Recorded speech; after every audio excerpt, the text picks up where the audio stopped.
Gaskiya ne, Allah ɗaya gari banban in ji Bahaushe.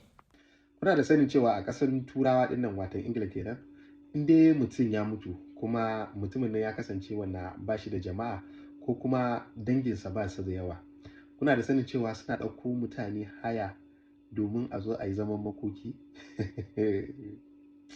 Kai, duniya juyi juyi kenan. A'a, mu a nan fa in mutum ya rasu ma sai ka ga wani lokaci tsananin irin jama'a da za ka ga Allah ya wa mutumin nan.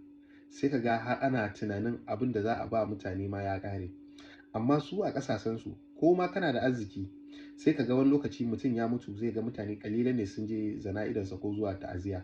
To ganin haka ne shi yasa kuwa akwai wani kamfani da take ƙasan wanda ita kawai ta ƙwaranta a gefen ɗauko mutane ne wanda za su zo su zauna su yi zaman makoki. Kuma a zaman makokin nan har da kuka har da kuka shine wanda za su zo su yi zaman makokin nan da su yi. Kuma duka a bayan duk awa biyu ana ba da kimanin dalar Amerika 70, wanda a nan kuɗin Najeriya ya kai kimanin naira 100,000 da wasu ɗan kai a yanzu kenan.